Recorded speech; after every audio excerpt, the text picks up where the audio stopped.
पंचमी के दिन नवरात्रे की कोई सी भी पंचमी, मतलब जो पंचमी तिथि पड़ेगी, कोई भी नवरात्र हो, चाहे वो 4 नवरात्र में से, चाहे वो पौष का हो, अश्विन का हो, चैत्र का हो, आषाढ़ का हो, किसी भी नवरात्रि में आप कर सकते हैं। एक पान के पत्ते पर, एक ही पत्ते पर जो 2 स्वस्तिक बनेंगे, एक हल्दी का बनेगा, एक सिंदूर का बनेगा। बस अंतर इतना है, जो हल्दी का स्वस्तिक है उस पर कंकु के चावल अर्थात रौली के चावल, रोली कुंकू के चावल रखना है, और जो सिंदूर का है उस पे हल्दी के चावल रखना है। इतना रखकर जिस लड़का लड़की का विवाह नहीं होता उसकी हथेली पर रखकर उसका नाम और गोत्र बोलकर महाराज उसको ले जाकर नीम के पेड़ के नीचे उसको रख दिया जाता है। मात्र 3.5 या 4 महीने ऐसे रहते हैं जिसके अंदर उस लड़का लड़की का विवाह पक्का हो जाता है। जिसका विवाह नहीं होता केवल उसी के लिए, जिसका मंगल विवाह ना हो रहा, आम के पल्लव में शिव का वर प्रदान है। आम के पल्लव में शंकर का आशीर्वाद, आम के पल्लव में शिव का आशीर्वाद।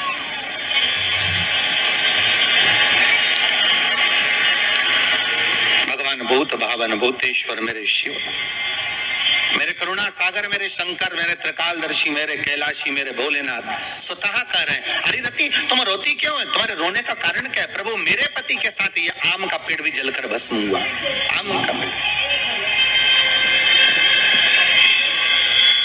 भागवत जी किस किसने सुनी है? हाथ उठाओ जरा, जिन जिन ने भागवत जी सुनी है। आप लोगों ने सुनी है भागवत? रखिए याद। अगर आप लोगों ने भागवत सुनी होगी तो उसमें वर्णन आता है, तक्षक नाग डसने के लिए जब जा रहा था तब ब्राह्मण देवता जो जहर उतारना जानते थे उनको लेकर राजा परीक्षित के पुत्रों ने अपने दूतों को भेजा था लाने के लिए कि एक ब्राह्मण ऐसे हैं कि वो तक्षक नाग का जहर उतार सकते हैं, वो तक्षक नाग के जहर को समाप्त कर सकते हैं, तो आप उनको लेकर आओ।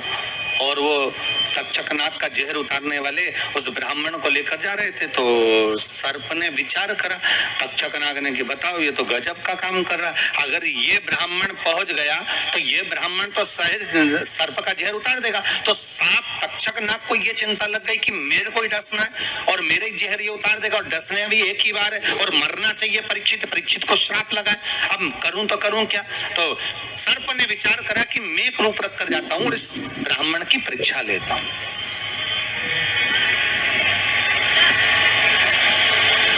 सर्प रूप रख कर गया। भागवत आप लोगों ने श्रवण करी होगी। तो जब तक्षक रूप रख कर गया और उस ब्राह्मण के पास में जाकर पूछा कि ब्राह्मण देवता ये बताओ कि आप कहाँ जा रहे हो? तो ब्राह्मण बोला आपको नहीं मालूम, राजा परीक्षित को सांप डसने वाला है तक्षक नाग और मैं जहर उतारना जानता हूँ। अच्छा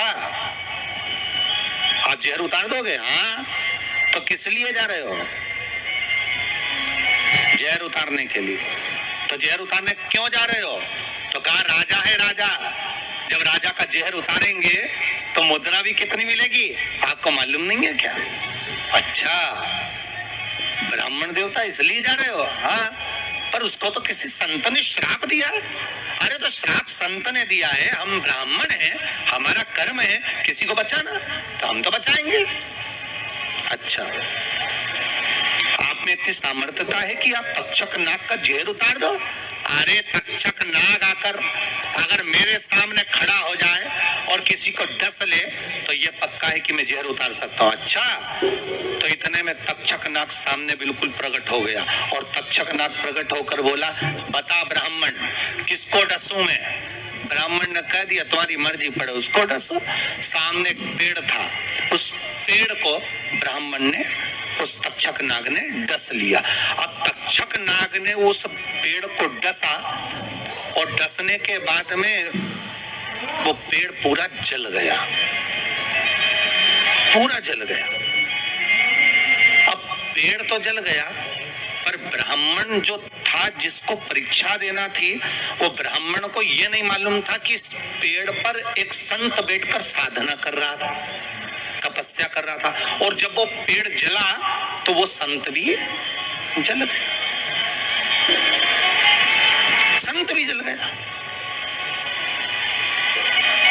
अब जब संत जल गया, ब्राह्मण ने हाहाकार की आवाज जब सुनी तो आंखों में जल भर गया। आखिर हुआ क्या?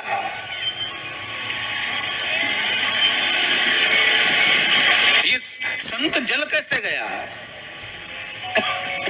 तो कहा इसके जलने का कारण केवल इतना है कि अब आप जीवित करो, इस पेड़ को हरा भरा करो, इस पेड़ को हरा भरा कर दीजिए।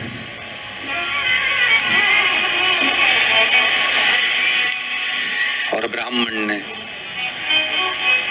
हाथ की अंजलि में जल लिया। हाथ की अंजलि में जल लेकर ब्राह्मण उस जल को पेड़ के ऊपर छींट रहे थे तो सबसे पहले ब्राह्मण ने ये मन में सोचा कि भोलेनाथ शंभु त्रिकालदर्शी है, कैलाशी, कृपा ऐसी करना कि सबसे पहले जो पेड़ पर जो संत बैठा था वो जीवित होना चाहिए। जो वृक्ष पर संत बैठा है वो जीवित होना चाहिए।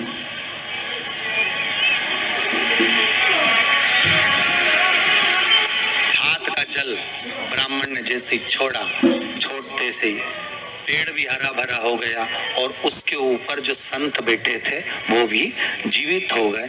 जीवित हो गए तो तक्षक नाग को ये लगा कि इसने एक जले हुए पेड़ को जीवित कर दिया, वापिस हरा भरा कर दिया, और इसने ऊपर बैठे हुए संत को वापिस जीवित कर दिया। तो ये पक्का है कि मतलब ये तक्षक नाग का जहर, मतलब मेरा जहर राजा परीक्षित को उतार सकता है। तो तक्षक नाग ने अपनी बात को पलटा और पलट कर कहा, महाराज जी हाथ जोड़कर निवेदन करता हूँ, जितना राजा परीक्षित के पुत्र आपको धन देंगे उससे 1000 गुना धन मैं आपको देता हूँ। ब्राह्मण ने कहा ठीक है, अगर दक्षिणा से बड़ी दक्षिणा हमको एक ही जगह पर मिल रही है तो फिर हमें जाने की जरूरत क्या। ब्राह्मण ने दक्षिणा ली, वापिस मुड़ गए, वापिस मुड़ गए।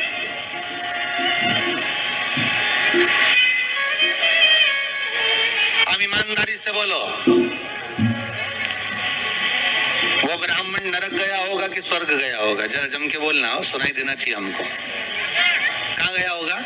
नरक। काय में लिखा है? देवी भागवत में।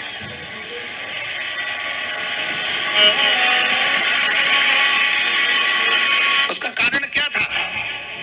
शिव महापुराण की कथा कहती है जैसे एक नाव चलाने वाला व्यक्ति नाव लेकर जा रहा है और उसमें बहुत सारे यात्री बैठे हैं, बहुत सारे यात्री, और नाव डोलने लगी, आंधी चलने लगी, तूफान चलने लगा, हवा आने लगी, लहरें उठने लगी और नाव डूबने लगी। तो जो नाव में बिठा हुआ नाव चला रहा था वो कूद गया और कूद कर बाहर निकल गया, और निकलकर सारे के सारे जितने नाव में बैठे थे वो सब जलने लगे।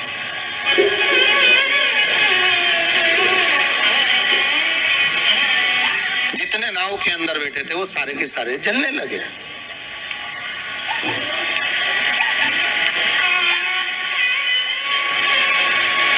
जब वो सारे के सारे पानी में डूबने लगे और पानी में नावों में जाकर सबकी सब जब डूब रहे हैं, सब मर गए। सारे के सारे जो नाव में बैठे थे, जो तैरना जानते थे वो बाहर निकल गए, बाकी सब डूब गए।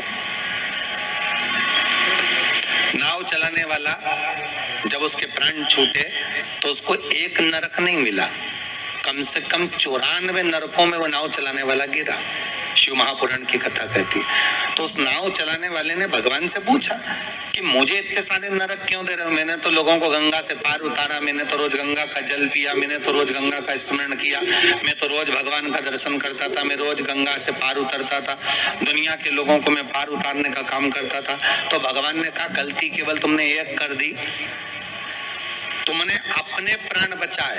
अगर तुम 2 लोगों के भी प्राण बचाते बचाते मर जाते तो तुमको वैकुंठ मिल जाता, पर खुद के प्राण बचाए और दूसरों को मरने दिया, इसलिए तुमको नरक मिला, इसलिए तुम्हें नरक प्राप्त हुआ। शिव महापुराण की कथा कहती है जिस पर दुनिया को विश्वास होता है, दुनिया को जिस पर विश्वास है, जिससे आज कोरोना महामारी के चलते हुए, इस कोरोना महामारी को देखते हुए, इस वायरस को देखते हुए दुनिया का विश्वास डॉक्टर पर टिका हुआ है। औषधि देने वाले, दवाई देने वाले उन डॉक्टरों पर दुनिया का विश्वास टिका हुआ है। तो डॉक्टर का क्या फर्ज है? जैसे नाव चलाने वाले का फर्ज है कि बचाते बचाते भगवान करे भले तुम्हारे प्राण छूट जाते तो तुम्हें स्वर्ग मिल जाता। युद्ध के मैदान में सैनिक युद्ध करते करते मर जाता तो उसको वीरगति प्राप्त हो जाती। पर खुद के प्राण बचाने के चक्कर में आप दुनिया को धकेल दो, ये श्रेष्ठता नहीं।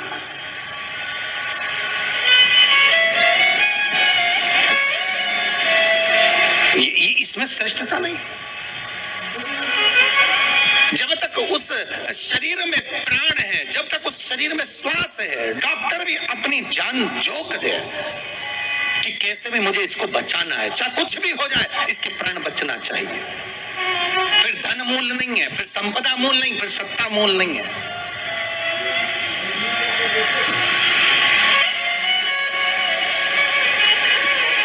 वो नाव चलाने वाले को 94 नरक भोगना पड़े।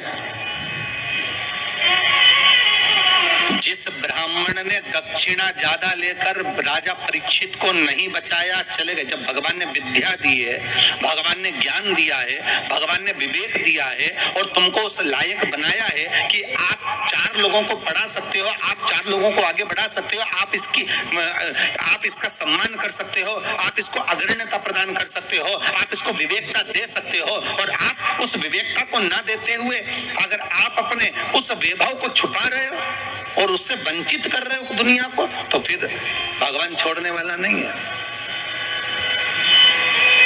नरक भोगना।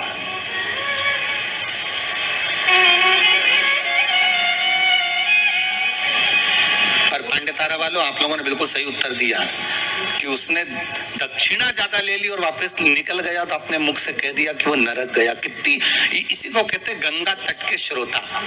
गंगा तट के जो श्रोता होते हैं ना, बड़े आनंदमय होते। कथा जो सुनते हैं ना, उसका भाव एक आनंदित था कि वो अपना लक्ष्य छोड़कर, अगर चाहता तो राजा परीक्षित को बचा सकता था, पर थोड़ी सी संपदा के चक्कर में, थोड़े से धन के चक्कर में वो ब्राह्मण भी थोड़ा सा लोभ आया और लोभ के चक्कर में अपने कर्म से वंचित हो गया। तो वो चरित्र कहाँ गलत है महाराज जी? एक महाराज जी प्रवचन दे रहे थे,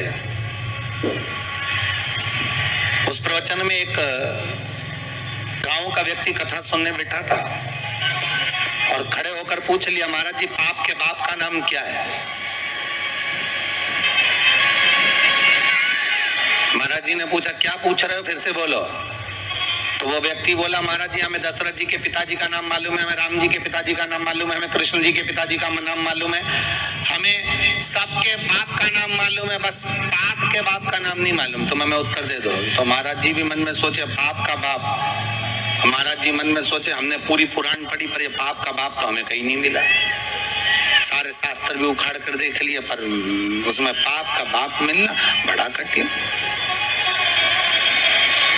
अब पाप का बाप कहाँ से ढूंढे? तो महाराज जी ने कहा, एक काम करते हैं, कल हम आपको बताएंगे, आप कल कथा में आना। और महाराज जी फिर प्रवचन देने बैठे और वो व्यक्ति फिर आके बैठ गया। अब जैसी कथा समापन हुई, महाराज जी को फिर खड़ा हो गया, महाराज सीताराम। महाराज जी बोले, सीताराम। और बोलो, पाप का बाप। महाराज जी बोले, बाबा अच्छा, पाप का बाप पीछे पड़ा। महाराज जी बोले, कल बिल्कुल पक्का है कि तुमको तुम्हारे प्रश्न का उत्तर मिल जाएगा। अब महाराज जी ने आज भगवान को 2 अगरबत्ती लगाई कि वो नहीं आना चाहिए, क्योंकि वो फिर आएगा, फिर प्रश्न करेगा पाप का बाप। अच्छा, वो प्रश्न नहीं भी करता ना तो उसका मुंह देखकर याद आ जाता है कि प्रश्न करेगा पक्का। तो पंडित जी जब निकले ना प्रवचन के लिए, तो उन्होंने भगवान को 2 अगरबत्ती लगा, भगवान ये नहीं आना चाहिए। और पंडित जी जैसे ही बस कथा में आ रहे थे, प्रवचन देने आ रहे थे, वो रोड पे ही मिल गया। पंडित जी मन में सोचे, प्रवचन दूं कि ना दूं, बड़ा टेंशन है। अब प्रवचन दे कि ना दे, यही सोचे। अब महाराज जी फिर कथा में बैठे, उसने फिर प्रश्न कर दिया महाराज कि पाप के बाप का नाम बता दीजिए। महाराज जी फिर नहीं बोले। अब नहीं बोले तो शिव महापुराण की कथा कहती है महाराज, वहीं पर एक वैश्या बैठी थी कथा में। रोज कथा सुनने आती थी। उसका मन, उसका चित्त, उसकी वृत्ति कथा में बड़ी रमती।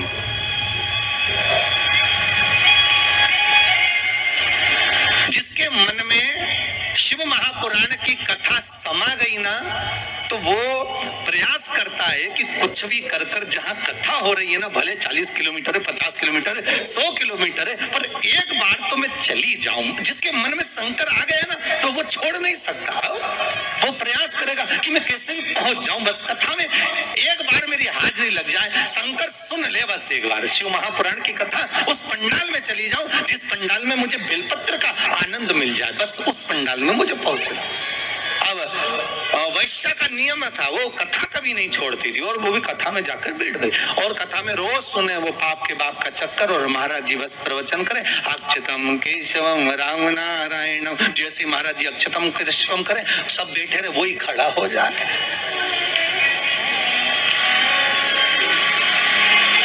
महाराज जी भी मन में सोचे अब क्या करें, तो महाराज जी डबल से कह रहे हैं, अक्षतम कैसवम राम नारायणम कृष्ण दामोदर वासुदेवम हरे। तो वो महाराज जी हाथ हिलाए कि अभी भी पाप का बाप नहीं मिला, और वो तो वो खड़ा।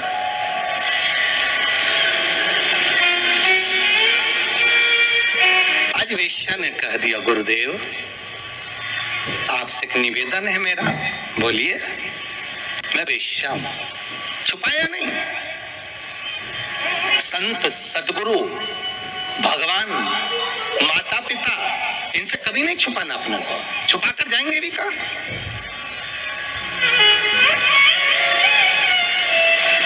अगर माता पिता से कुछ छुपा लेंगे, संतों से, सदगुरु से अगर छुपा लेंगे, तो जाएंगे कहां भगवान से छुपा कर? बिल्कुल पीछे जाकर बैठ जाती हूँ एकांत में, पर मेरा कुछ मन है आपसे कहने का, आप सुनेंगे हमारी बात?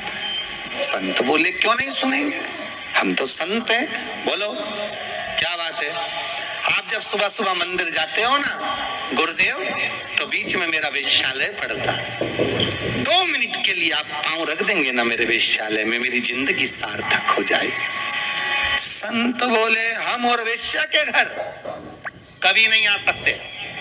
वैश्या कहती, आज तक कोई गुरु मेरे वेश्यालय में नहीं आया, केवल चरण रखना, चले जाना गुरुदेव। गुरुजी बोले, राम राम राम सीताराम, हम नहीं आएंगे। गुरुजी चले गए कहते हुए। वैश्या घर के बाहर रंगोली मांगोली डालकर वेश्यालय के बाहर बैठी। संत का आगमन हुआ, वहीं से वैश्या दौड़ कर गई, गुरुदेव ये मेरा वेश्यालय है, पांव रख दीजिए। महाराज वैश्या के भवन में चले गए। वैश्या ने कहा, महाराज जी बैठिए। नहीं नहीं, इतना समय कहाँ है बैठने का, तुमने कहा था बस पांव रख देना। महाराज जी बैठ जाइए, आपके हाथ जोड़ती हूँ, 5 मिनट बैठ जाओ।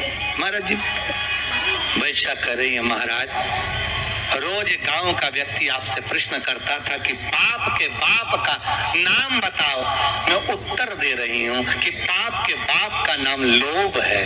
तो वो जो ब्राह्मण था उसने एक गलती कर दी। परीक्षित को अगर बचाता भले 5 मुद्रा मिलती, पर मिलती ना, मिलती मुद्रा। पर उस ब्राह्मण ने एक गलती कर दी कि वो परीक्षित को बचाने की जगह ज्यादा मुद्रा लेकर वापिस मुड़ गया। वापिस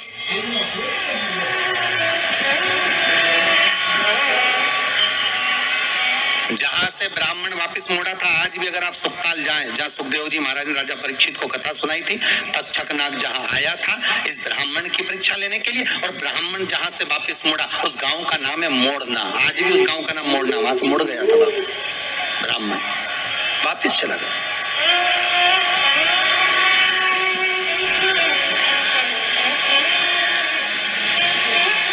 जरा सा लोग बस शिव महापुराण की कथा कहती है, आम के पल्लव में जो छुपा था कामदेव, जब भस्म हुए वो आम के पल्लव ने रति से प्रार्थना करी और रति ने उस आम के पल्लव का उद्धार कर दिया। संसार सागर में अगर हमारा जन्म हुआ है, मनुष्य की अगर देह मिली है, मानव का जी शरीर मिला है, मानव की अगर योनि मिली है, 84 लाख योनियों में सर्वश्रेष्ठ है मानव का शरीर, जिसको पाने के लिए देवता भी तरसते हैं। हाथ जोड़कर देवता भी भगवान से कहते हैं हमें मनुष्य बनना, हमें मानव बनना। देवताओं को भी ये योनि नहीं प्राप्त होती, क्यों? क्योंकि वैकुंठ का भोग केवल भोग है, केवल भोग। अगर मरने के बाद वैकुंठ चले भी जाओगे तो वहां चांदी की थाली में, सोने की थाली में भोजन मिलेगा, डनलप का गद्दा मिलेगा, एसी का रूम मिलेगा, बढ़िया खाने के लिए सब कुछ मिलेगा, आराम से फ्रिज, कूलर, वॉशिंग मशीन सब मिलेगा। एसी में आप आराम से सो, डनलप के गद्दे पर सो। पर वैकुंठ में केवल भोग भोगने की वस्तुएं मिलेंगी, पर वैकुंठ में भगवान का भजन मिलेगा क्या?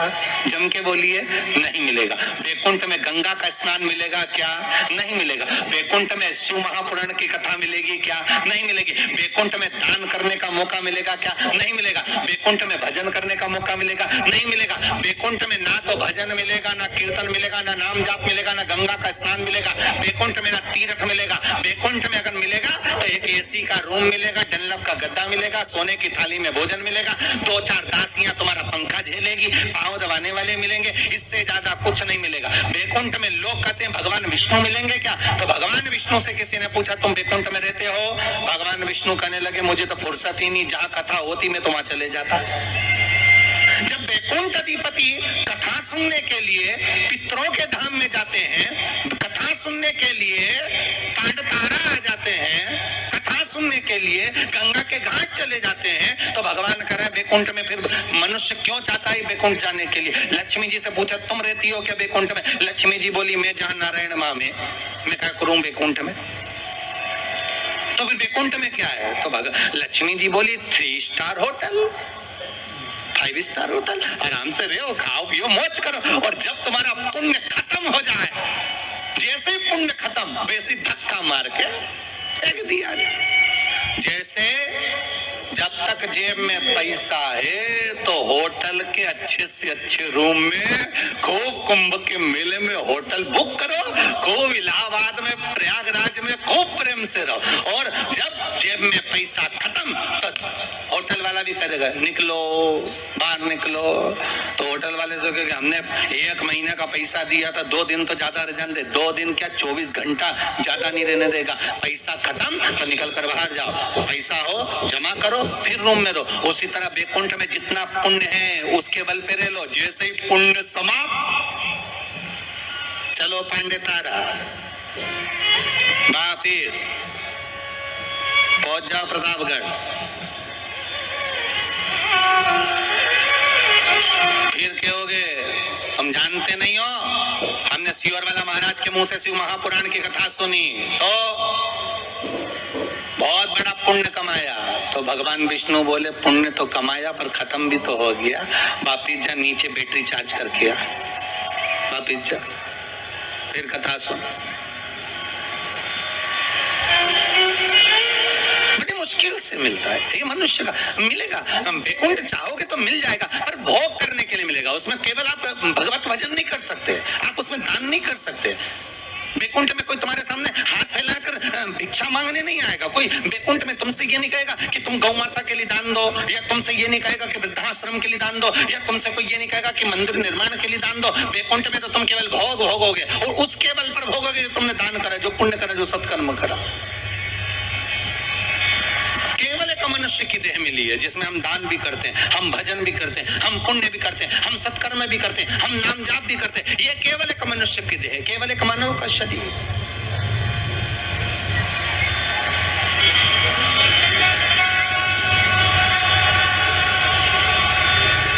इसके सिवाय कहीं सुख नहीं। 84 लाख योनियों में श्रेष्ठ योनि मानव की, और उसको हम गंवा दे महाराज तो वो बेकार। आम के पल्लव के लिए रति आकर कती है। संसार वासियों से हमारा यही निवेदन है कि आप किसी के लिए कुछ नहीं कर सकते तो कम से कम फोन लगाकर इतना तो कर सकते हो, कथा आ रही है, टीवी चैनल पर चल रही है, 4 बजे से 7 बजे तक चल रही है, जरूर सुनना।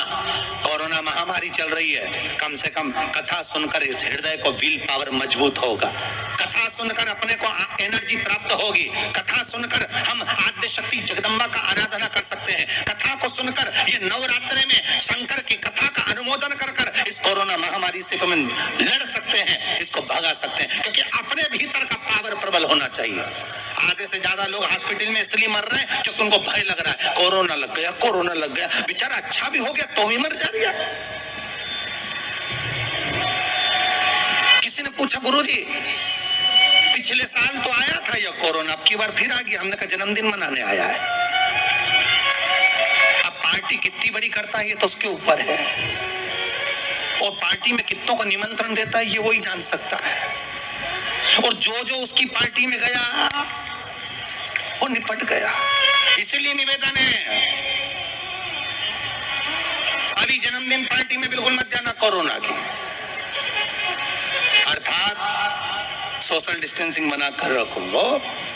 और आपसे भी निवेदन है, जितने लोग कथा में सुनने आ रहे हो ना, कम से कम दूरी बनाकर रखना, या फिर एक लकड़ी लेके चलो, इतनी बड़ी सटैया, नपती करो, यहाँ से यहाँ से यहाँ से यहाँ से, जो पास में बैठा मिले तो बिल्कुल उधर।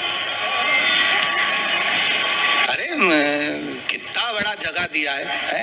कितनी बड़ी जगह है, आराम से तुम लोग तो बढ़िया चकाचक, तुम्हारी मर्जी पड़े तो एक एक पलंग भी लिया, तुम तो नहीं सोई, तुम कथा सुनो। इतनी बड़ी जगह, ओ उसमें भी इतनी बड़ी जगह होने के बाद कई माताओं की आदत रहती पर बैठेगी नहीं, खा सकते यहीं बैठ जा, अरे बैठ जा।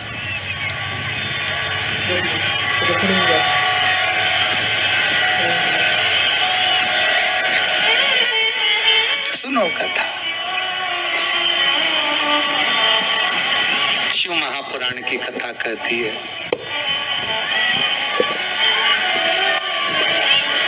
उस कलश पर आम के पल्लव शिव का वर है। किसका वर है ये? शंकर। 11 आम के जो पत्ते जिस डाली में लगे होते हैं, वो डाली कोमल सी डाली, 11 टुकड़े महाराज एक कच्चे सूत से लपेटकर 11 बार उसका भाग, जब उसको लपेट लोगे इस तरह से इकट्ठा करके, आगे का जो भाग है 11 बार कच्चा सूत लपेटने के बाद जो भाग पीछे का आगे का कोई भी हो, उसको शहद में डुबाकर शिव जी को समर्पित कर दो। किस जगह पर रख